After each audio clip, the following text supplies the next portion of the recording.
Today we took the new Clio RS on track and we set a very respectable time of 2 minute 48 second dead. I was pleasantly surprised because if you put it into context, that's not very far off the lap time set by its bigger brother, the Megane RS250, which previously we set a 2 minute 43 high.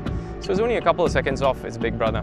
What really surprised me about the car was that it still retained that precision, that agility of the previous Clio R27. And I mean, that car is pretty much a benchmark in terms of hot hatch agility. But at the same time, the new Clio has a duality in its character that the previous car didn't have. In fact, of all the previous Renault sports products, I think this is the first one that really encapsulates that duality function. When away here, when we were driving on the highway, it really felt comfortable. It really felt like a normal mainstream car. You didn't have to shift gears. There's a certain level of compliance in the suspension that was truly amazing.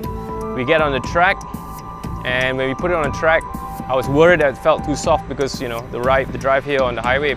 But the moment I take it into turn 1 and 2, it's really sharp. The turn-in response was so precise. It had that typical Clio agility to it. So the transition between 1 and 2 was magnificent.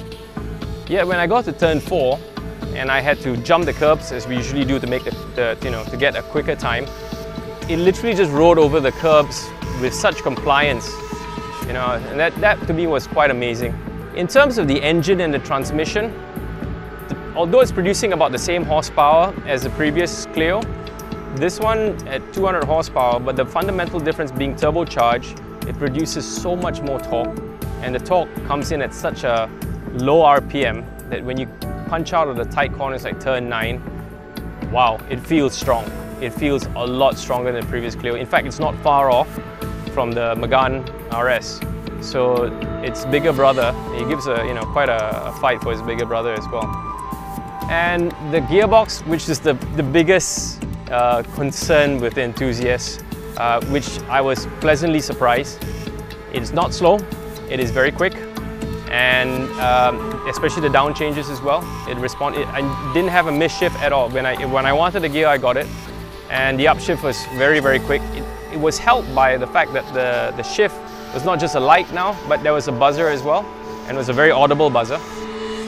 The RS Monitor 2.0, this new magnificent center console. I mean, I was for a while like going, okay, I better stop looking at that because I need to drive.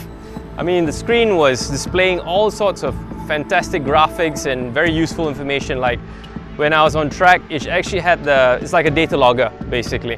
It had the track circuit layout. It could actually, and it was monitoring my movement via GPS. So I could see where I was on track. And the lap times were being put out lap after lap. My best lap was logged. My predictive laps were all coming up, and the sector times are coming. It's really like a real-time data logger, and it's because of the size of the screen, it's very clear now compared to the earlier RS monitors. So combine the fact that, like we mentioned, the duality of its character. It can serve as a normal day-to-day runabout, take you to the shopping market, take you home, and fetch the kids from school.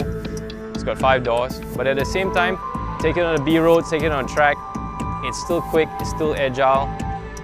It's a complete package.